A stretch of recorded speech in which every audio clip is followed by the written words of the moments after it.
time for GMA3. Massive manhunt after a brazen daylight heist at the largest art museum in the world. Police investigating this video believed to show one suspect inside the Louvre. How 4 men broke in, making off with priceless pieces of France's crown jewels. The race against time to get them back. Tackling a new career. The football players swapping shoulder pads for scrubs. Back in school for nursing, I can handle any medical emergencies. Why they're joining the NFL to nursing pipeline. And Salt-N-Pepa's here, talking about being inducted into the Rock and Roll Hall of Fame and pushing boundaries in their groundbreaking career. It's time for GMA3. From ABC News headquarters in New York City, this is GMA3. It's hard not to dance when you hear that jam. We're all bopping around here. Happy Monday. Thank you for joining us here, starting your week on GMA3. I'm Mary Bruce. The best way to roll into a Monday. I'm Rachel here with Will. It's so good to have you with us. Yeah. And coming up here, we are paging Dr. Bailey. Chandra Wilson joins us to tell us all about the new season of Grey's Anatomy. You guys, that show has been on the air for 22 seasons. I can't believe it, but I'm glad it still is. Love that show. Love the show that we have ahead for you today. We have the latest on Grammy-winning singer Brandy and the moment she suddenly left the stage. We'll tell you what she said. But first, we are going to begin with that daring heist at the Louvre as thieves managed to steal priceless jewels in broad daylight from the most visited museum in the world. Chief International Correspondent James Longman is in Paris. He's been tracking this one for us. Hey, James. Hi, Rachel. Yeah, I'm at the spot where these men gained entry to the Louvre. Take a look. That is the balcony, and you can see the broken window, the glass there. They smashed their way in. That's the Apollo Gallery where France's crown jewels are kept. This whole heist took just 7 minutes. They made their way out of here on scooters, and now there is a massive manhunt to find them. A massive manhunt is underway for the jewel thieves behind a daring daylight heist at the largest art museum in the world. Police say 4 men, disguised as construction workers, broke into the Louvre using this mobile elevator before making off with priceless pieces of France's crown jewels. This is the heist of the decade. Police are investigating this image from a video obtained by BFM TV, which they believe shows one suspect trying to access one of the jewelry cases. The suspect's making off with 8 items, including sets of sapphire and emerald necklaces and earrings, 2 diadems and elaborate diamond brooches. This one purchased by the Louvre in 2008 for just under €7 million. It all played out 9:30 Sunday morning, officials immediately shutting down the museum. And all of a sudden, we were kind of rushed by a big mob of police. Visitors inside quickly evacuated. Police say the masked robbers drove up to the side of the museum in a truck mounted with a ladder described as a mobile freight elevator. Police say the lift was extended up to a second-floor window, which the thieves broke open using an angle grinder. From there, they're alleged to have threatened security guards before ransacking the Apollo Gallery, where Napoleon III's crown jewels were on display. Police say they tried to set fire to the lift they used before they fled. The raid lasted all of 7 minutes before they escaped on scooters. But the gang seems to have dropped the 200-year-old crown of Empress Eugenie, Napoleon's wife. It was damaged but recovered at the scene. Now, along with that crown, they also left behind the tools they used to get in, the power tools themselves, a blowtorch, gasoline, gloves. So forensics teams have now got all those items. They'll be poring over them for any clues they can find to try to find these stolen jewels before they disappear for good. Guys. It really is like something out of a movie. It is just remarkable. James, thank you so much for that. And now to palace intrigue after Prince Andrew announced he'll stop using his royal title. The embattled brother of King Charles facing new allegations related to his connection to Jeffrey Epstein and a new book by his accuser. Chief Foreign Correspondent Ian Pannell is in London with more. Hey, Ian. Yeah, hi there, Mary. Prince Andrew further embroiled in controversy. This is despite the palace's attempts at damage control. Frankly, this story ain't going away. Just look at this. This is a front page of the Daily Mirror. You can see the headline there, scandal with no end. And this isn't the only paper. More of British tabloids also having a go at the beleaguered prince. London's Metropolitan Police now investigating claims he asked one of his protection officers to investigate Virginia Giuffre. According to leaked emails which appeared in the Mail on Sunday, apparently from the Epstein files, Andrew told a palace aide Giuffre was a, quote, liar and should be looked into. This happened shortly before the publication of that notorious photo of the two of them together. His latest revelation is coming just days after the disgraced royal, under pressure, gave up his title, saying in a statement that the accusations against him would distract him from the work of the royal family and that he'd no longer call himself the Duke of York. The decision coming after what had been referred to as consultations with King Charles and Prince William. Mary? Ian, you said it, this story is not going away anytime soon, but why is this all coming to a head like this now? Yeah, good question. Well, there's a big event tomorrow. Virginia Giuffre's posthumous memoir is hitting bookshops. We're already seeing some leaks appearing. Apparently, it's a very, very tough read. She took her own life around 6 months ago. It was last year. But we know she repeats allegations that Epstein trafficked her, forcing her to sleep with the prince when she was just 17. And other emails recently released allegedly showing Andrew lied about cutting ties with the convicted sex offender, that the pair were actually in touch much longer than the prince claimed. One email had Andrew writing to Epstein saying, let's play again at some point. A lot of attention on the disgraced royal when the palace would rather people were talking about different things, in particular King Charles's upcoming trip to the Vatican to meet Pope Leo. Guys. Absolutely, Ian. Thank you for that. We are going to turn now to NFL news, the big Monday night games. We've got Katie George. She's a Monday Night Football sideline reporter, and she's here with a look ahead to tonight's matchups. Katie, thank you for joining us. You've got half of the Monday night doubleheader, but we're going to start with Sunday. Some big moments. I will admit I am a Giants fan. I am sad. Tough night. But that was a remarkable comeback from the Broncos. Let's start there, I suppose. Well, the ending, as you know, was bonkers. I have to admit, I turned it off when it was 19-0 at the end of the third quarter. I mean, the Broncos scored 30 points in the quarter. That is absolutely unheard of. I thought that Jackson Dart and Cam Skattebo had done it again, but Denver pulled off one of the best comebacks we've seen in decades. And I also thought, Will, that one of the great games was Eagles-Vikings yesterday as well. It was great to see the Eagles respond after back-to-back losses. Jalen Hurts put together a close to perfect game against the Vikings. Hurts threw for more than 300 yards and 3 TDs. That's a strong stat line that we're used to seeing from the reigning Super Bowl champ. Yeah, the Eagles starting to figure things out on offense by all appearances yesterday. Let's turn to tonight's games, starting with two of the best teams in the NFL, the Tampa Bay Buccaneers and the Detroit Lions. They've got two of the hottest quarterbacks in the league, Mayfield and Goff, both garnering MVP talks. What are we looking forward to here tonight? Yeah, I think this is going to be such a fun NFC matchup to watch. As you mentioned, both quarterbacks are playing so unbelievably well. Mayfield has been a man on a mission in Tampa. He provides so many wow moments in his ability to escape and extend plays with his leg. He's such a competitor as well. He's the quintessential guy who raises the level of play around him. I think he's so much fun to watch. And then Jared Goff may not provide as many flashy plays, but his consistency and accuracy as a passer continues to put Detroit in that top tier of the NFC. So this should be a heck of a matchup to watch. I'm a little bit jealous that I've got pregame duties of my own, so I'm not going to be able to see it, but I'll have to go back and watch it. All right. Well, now to the game you'll be covering tonight. Quickly, before we let you go, the Seahawks and the Texans, what are we looking for in this matchup? Yeah, I think it's going to be interesting. Both defenses are playing at such a high level. When you look at the offensive side of the ball, Seattle has one of the most explosive offenses in the league, thanks in part to Sam Darnold and one of the best receivers in the league, and Jackson Smith and Jigba. The Texans started the season 0-3. They've won their last 2 games coming off a bye week. They're hoping to build on that momentum, I think, tonight against the Seahawks. Absolutely. 2 great football games coming up tonight. Katie George, thank you for getting us ready. Do not miss this Monday Night Football doubleheader. It starts with the Lions hosting the Bucs at 7 Eastern on ABC, and then it's the Texans at the Seahawks at 10 Eastern on ESPN. And coming up, football players going from the NFL to nursing, how they say their time on the field prepared them for high-pressure healthcare careers. And we are back now with the NFL players who are trading in their shoulder pads and helmets for scrubs and stethoscopes. I love this trend. They are taking up nursing after they retire. It's a story that we first saw in the New York Times, and Trevor Alt has more. Hey, Trevor.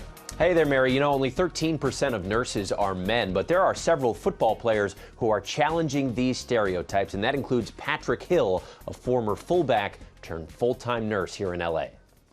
Stacked up and dropped on the play. Patrick Hill always dreamt of playing professional football, and he achieved that dream, spending 2 years with the Tennessee Titans. But 10 years ago, he decided it was time for a new dream. You know, I had 2 mouths to feed, and then I had a wife that was depending on me. So for me, it was kind of like, okay, let's call audible. The former fullback swapped his shoulder pads for scrubs. He's now an inpatient psychiatric nurse at UCLA Medical Center. It's very tough because nursing is humbling, but sometimes like I'll get a good IV stick and I'm like, yeah, I'm that guy still. Yeah, like hyping yourself up beforehand. You know, in my mind, I'm like, I'm him, and they're like, oh, I didn't feel that IV. I was like, yeah, I'm still him. Patrick's colleagues say that enthusiasm from his playing days and his drive to be great also makes him a great nurse. He knows how to tackle everything that patient is dealing with. Tackle, no pun intended. When we really need that pick-me-up as a team, he's there for us. And Patrick is just one example of the NFL to nursing pipeline, several of them profiled by the New York Times. That is as well blocked as I've ever seen. DeBrickashaw Ferguson was a 3-time Pro Bowler for the New York Jets. He's now found his post-retirement calling as an oncology nurse in New Jersey. And Chiefs running back Clyde Edwards-Helaire, a 2-time Super Bowl champion, has been studying to eventually become a nurse while he's still playing. Back in school for nursing, so I can handle any medical emergencies. And Patrick says he's well aware he doesn't fit the stereotype of what some people expect from a nurse, but he's happy to help lead the charge. Occasionally a patient will be like, oh, so who's my nurse? They can't really see past the stature. It's definitely time to debunk that stereotype and to be like, hey, you know what? Guys are thriving in nursing. Are the victories in your line of work now as satisfying as a win would have been in football? I think it is. Yeah, definitely. Our first downs come in the terms of like, okay, you know, the family came and visited, the mom or dad or husband or wife remembered who their loved one was today. That was a victory. And the work ethic of professional athletes also translates well to nursing. Patrick worked an overnight shift and didn't sleep before he sat down to talk with us. He was still sharp. He says he thinks he's even better at nursing than he was at football, especially because he says Father Time is now on his side in this job, guys. I just love to see it. You never thought about all the correlations between football and nursing. It's so important to break down those stereotypes like that. Rewrite the rules. Absolutely. It's very cool. Thank you, Trevor, for that. And coming up here, we're getting our heads in the game and celebrating the NBA's Jersey Day with our favorite players. And you can get involved right from home. Stay with us. We'll be right back. Well, Gans, pop news. What could be better? Oh, not much, I'll tell you that. We begin pop news with Brandy, who made like Cinderella over the weekend, leaving early from her own concert in Chicago. The moment sparking a little bit of outrage from the crowd there to see Brandy and Monica on tour, but also a lot of concern, of course, from fans online. And now the Grammy winner is speaking out. Brandy sharing a statement on her Instagram, writing in part, "After weeks of nonstop rehearsals, I experienced dehydration and feelings of wanting to faint. Everyone involved agreed that prioritizing my well-being was of the utmost importance." Brandy continuing with, "Your understanding, patience, and unwavering belief mean the world to me." Brandy did return to the stage last night in Indianapolis and has a little time, thankfully, for some R&R before the Boy Is Mine tour continues this Friday in Nashville. Glad she's okay. Yeah, and that she has a little bit of time to like rest, recover, recuperate, do what she needs to do. Yeah, because those vocals, man, I can only imagine how much energy those take. All right, next to a double dose of The Boss, I'm talking about Bruce Springsteen sitting down with the one and only George Stephanopoulos, the Grammy Award winner, opening up to George ahead of the premiere of Springsteen Deliver Me From Nowhere, revealing how much music has impacted his life. Check it out. Well, music was the first way that I really medicated my anxieties and my depression, you know. One of the things that comes through in the film is that you hit that point where you realize it's not enough. You can't heal yourself only through the music. I really knew a lot what to do with those 3 hours on stage. It was the other 21 that were killing me. You know? So That's the majority of your life, so you better figure out what you're going to do with those, or you will have no life. Wow, yeah, you can see more of George's interview with Bruce and the entire cast of the film tonight on Nightline, and the full special Springsteen Deliver Me From Nowhere, a conversation with the cast, airs on ABC News Live tomorrow and streams the next day on Hulu and Disney+. And Springsteen Deliver Me From Nowhere is in theaters this Friday. I can't wait for this movie. Me too. Also, you know, the vocals from that movie, incredible. But we end with the NBA celebrating its 6th annual Jersey Day to kick off this men's basketball season, encouraging fans to wear their favorite jerseys at home and share photos online. So I brought in some jerseys for you all. Yes, please pass them down to get everyone in the spirit to honor our favorite players and teams as they gear up to take to the court this week. Yes, Rachel, you're showcasing Steph Curry for the Golden State Warriors. His number is 30 in honor of his dad, NBA player Del Curry, who also wore the same number throughout his career. Mary and Will, you've both got Knicks point guard and NBA clutch player of the year, Jalen Brunson, who went with the number 11 because his top 10 picks were already taken. Now he says seeing little kids wearing that jersey is a really special feeling. NBA season tips off tomorrow, continues all week long with a doubleheader on Wednesday. Cleveland Cavs taking on Mr. Jalen Brunson and the Knicks, and we will be right back after this. Welcome back to GMA3. As if your day isn't bright enough already, we are back now on GMA3 to celebrate Diwali. It's a joyous holiday.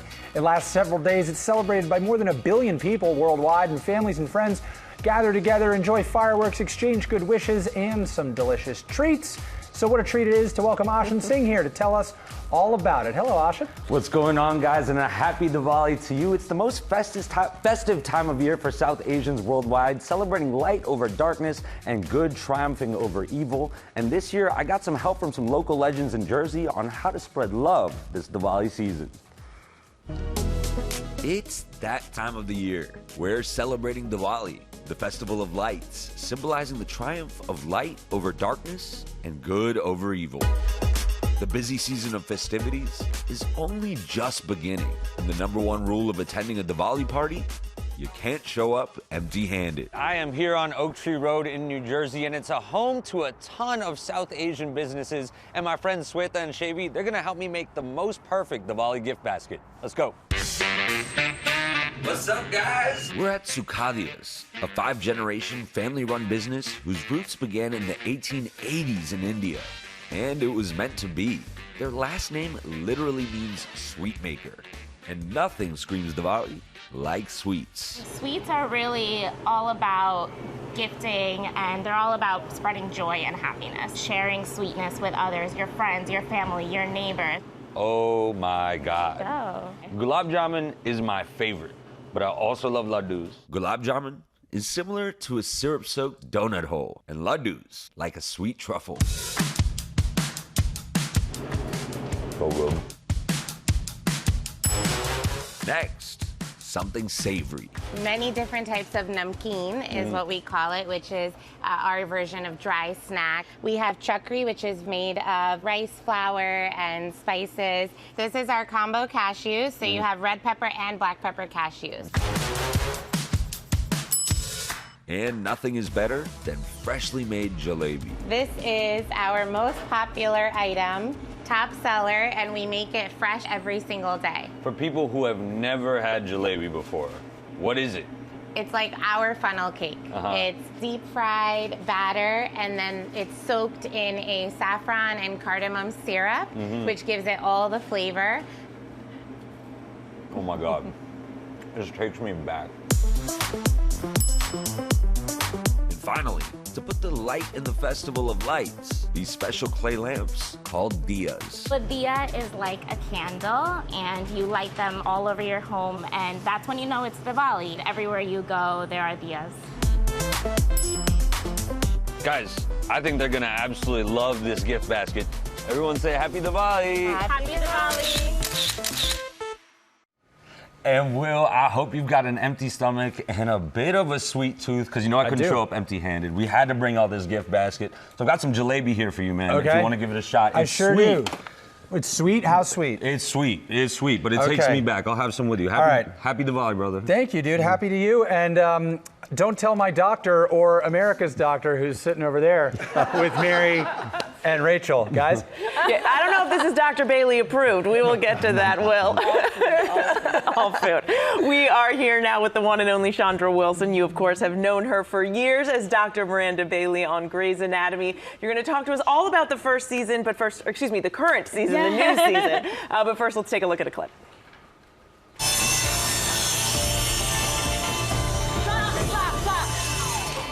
Okay, BP took a dip. Someone squeeze the fluid in and get blood. Stat. Griffith, start a central line. Always the drama. It's amazing. We are so excited that you are here with us today. And I just can't wrap my head around this, that this is the 22nd season. You guys just had the 450th episode. Yeah, it is. How is that possible? For me to wrap my head around it too, and especially when I think about 450 episodes, but it's not until I attach 21 years to that. It's crazy. That I realize, wow, that's a lot. An accomplishment. That's a lot. Yeah. We recently posted a video with Alexis Floyd, and she was talking about how you welcomed her to this set. And you're like one of the OGs. I mean, the real fans know and they love you. So what is your advice for any of the newcomers, their first time on a Grey's Anatomy set? It was advice that I got actually with the first series regular position that I had been in on a show called Bob Patterson. Our director said, you guys did the audition, you're here, you made it, you don't have to keep auditioning. Now, make the thing your own. Bring your own contribution in. And that's what I talked to them about. You know, show us what, you know, what flavor, right? Yeah. That you get to add to this thing. Don't worry that it's been here for as long as it's been here. There's a reason. Make it that your you're own. Here. Yeah, Exactly. And I love that. That's part of what makes the show, I think, so successful Very and much so so. enduring. You know, I do have to ask you, because I often wonder about, you know, actors who have played medical professionals for so long. I don't know how you get through all that medical jargon, but do people come up to you and ask you for a little, you know, subtle medical advice here and there? It doesn't do them any good, so I really don't know. And the medical jargon, it really doesn't get any easier over time at all. I'm learning things phonetically, basically. That, you know, that's the only way that it comes out with any type of fluidity, right? To play like little mind games with myself in order to do that. But it is really important to us to, you know, give the semblance that we have some idea what it is that we're doing. I think you play it more off than a pretty well. I was semblance. going to say, I'm pretty sure you play it off pretty well. I mean, we were just talking during the break about your son turning 20 now, 20 years old. He was our first show baby, The first actually. show baby. Oh, look at him there. Oh, my yes, goodness. yeah. So handsome. And you were pregnant during season two. Yeah. And what I love about this show and it being on for so long is so many generations now identify with Grey's. Yes. I mean, what has that been like for you and talking to your own children and now their friends are watching the show too?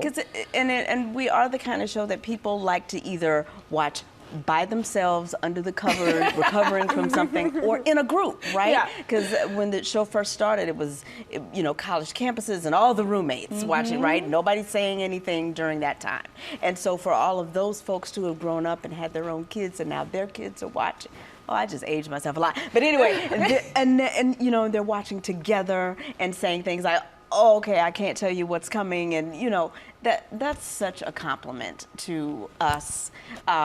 And how people feel about the stories, and that that's the thing that still drives our show, is the storytelling. Yeah. And the storytelling is amazing, and it's just been so wonderful to see, and all of us, you know, growing up with you and the entire cast, it's just been remarkable. This place So was buzzing when they said you were coming in, by the way. Everyone's big fans of you, so it's such a treat. That's good news. Thank you so much. And congratulations on season 22. You can, of course, catch Grey's Anatomy on Thursdays at 10, 9 Central here on ABC, and streaming on Hulu and Hulu on Disney+.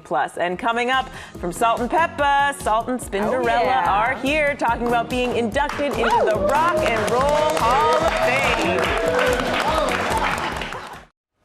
Ooh, I'm excited for this one, guys. We are back now with Cheryl James, known as Salt in Salt-N-Pepa, and DJ Roper, known as DJ Spinderella. We've known them and their music for decades, including those classics, Shoot and Push It. I'm so nervous. I'm messing up an intro because I was so excited that they are here. And of course, they're being inducted into the Rock and Roll Hall of Fame. So great to have you guys. I'm huge fan, obviously. I'm like, I can't even get through this intro. I'm so excited. You guys got to tell me, what is this like to receive this honor? Incredible. It is. Yeah. It's surreal. Yeah. I mean, everybody wants to end up, it's not the end of our career, but you know, we've had a long career. So to be here after 40 years and we've gotten all the accolades, this is kind of like the last big one. This is, you know, amazing for us. We're so excited about performing and all the things. Yeah. Top of the line. It's very exciting and well deserved. And I cannot believe this, Ben. You are the first female DJ being inducted into the Hall of Fame. I mean, about time. There's like no feel. I've been reflecting on this, this just ever since it was, you know, told to us that we were being inducted, and I'm like, wow, the first. But Salt-N-Pepa has been a part of a lot of firsts in our careers too. Yeah. So, yeah. Yeah, it's a beautiful thing. It is a beautiful thing. Congratulations. Thank you. And we do want to extend our condolences to Pepa. She could not be here today because of her mother's passing. We're so sorry to hear about that. And we send her our love and our best wishes. But we do understand that Pepa will be with you at the induction. Absolutely. And you'll be performing together for the first time in quite some time. Yeah. The three of us coming together. Right. We've had some bumps on the road, but you know, since then we've been talking and just kind of getting back into that comfort zone of being around each other and being with each other and loving on each other and supporting each other. And yeah, Pep going through what she's going through, it's like the highest high and the lowest low for her. So you know, her spirit is with us right now. Absolutely. Can you give us any details on what the performance might entail, or do we just have to tune in? A medley of songs, definitely your favorites. Some surprises, yeah. Some of our Idol Makers family is going to be there. If you know, you know. And just the magic of Salt-N-Pepa and Spinderella again. Yeah. Yeah, that's magical. Yeah, we don't even need nobody. The Hall of Fame is going to have a display as well with some memorabilia. Yeah. What is it like for you guys to see? Does it bring you back in time, seeing all of that? Look at all that swag. Yeah. You know that little bodysuit is the one I wore on the beach in the Shoop video, right? No. And I've just been holding it in my drawer all these years. Every once in a while, I'm like, this is not something you throw away. So now it's on display. I can't fit that thing over one boob now. So I let them have it. Y'all can have it. Girls, what's my weakness? Pizza. Pizza is my weakness now. All right, so that one won't be making a comeback for the performance, but you know, you did mention there have been some bumps. It is great to see you guys back together. Does that mean, can we hope maybe there'll be some more performances coming up as well? Salt-N-Pepa is about empowering and inspiring, and we kind of looked internally and said, let's inspire each other this time. Let's do it. And do what needs to be done. So yeah, the doors are open. Oh yeah, there's talk about touring with somebody else that you really love. Ooh, any hints? Yeah. Absolutely, y'all will find out. Okay. Stay tuned. After all these years, I mean, looking back, what has been the most memorable for you guys? The Grammy. We've had a few. Yeah, the Lifetime Achievement Award, the Walk of Fame. I don't know. Just to name the list. Oh my God, to be in company of who we're in company with too this time. It's incredible. It is. It's like I was looking at the list of all the alumni, and I'm like, wow. And people say that it's about, I mean, this should have happened a long time ago, but I say God's timing is perfect. So we're happy and excited. Also to be getting an influencer award because, you know, a lot of ladies, like some of the ladies backstage is like, you got me in trouble for cutting my hair, for singing your lyrics. You know, we've been influencing the ladies for a long time. So this is par for the course. Well, you've definitely changed the game. Influencers for sure. Congratulations. It's so great to have you with us. And the Rock and Roll Hall of Fame induction ceremony will stream Saturday, November 8th at 8 p.m. Eastern on Disney+, and will also be available to stream after the ceremony too. Coming up, we're checking out the winners of Oprah's Beauty Awards with Oprah Daily Beauty Director Kate Sandoval-Fox. Stay with us.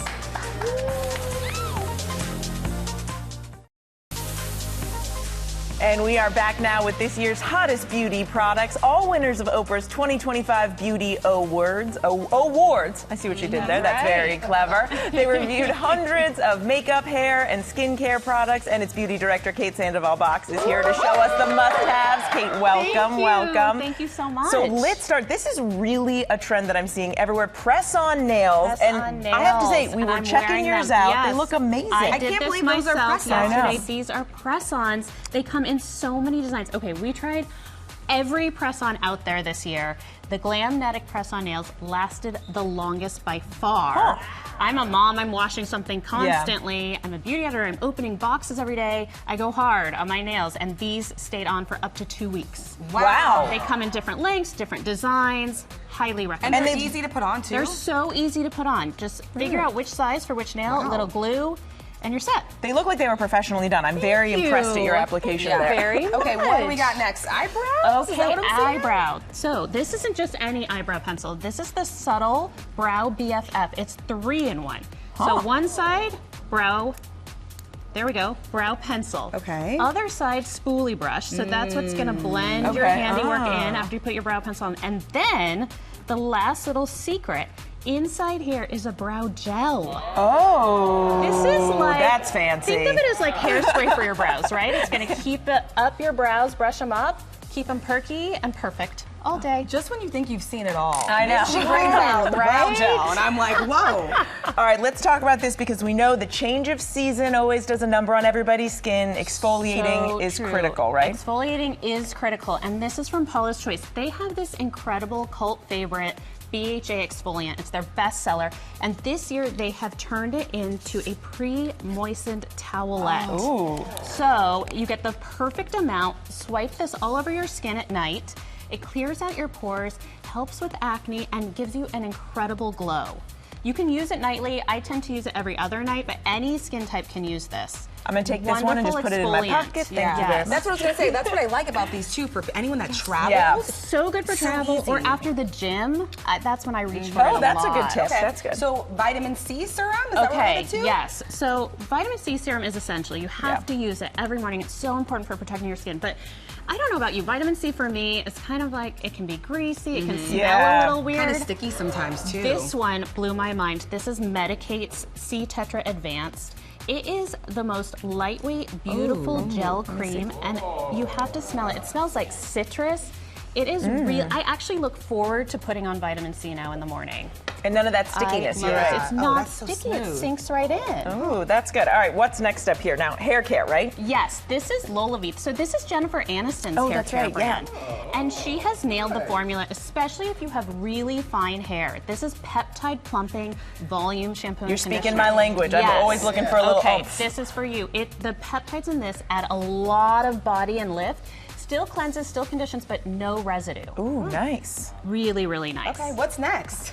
Okay, if you're looking for growth, this is the growth serum for you. This is Highbrow Hippie Root Replenish. I love the name. So good, right? Highbrow really cute. And the big news, this is Julia Roberts' go-to. She swears by this. She said since using it, she's noticed her hair is growing longer and faster, thicker. And it also really calms your scalp. You use a dropper full, just distribute it through your scalp, massage it in, and you are gonna notice a difference.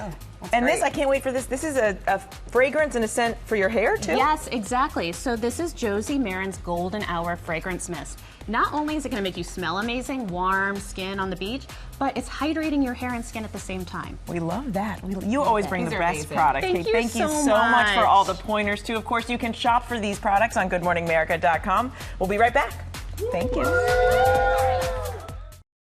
How fun was this show, guys? So good. Great being on both of you. Thanks for watching. And of course, for more news, you can check out What You Need to Know with Rachel anytime on Disney+. Have a great day. Bye-bye. Bye.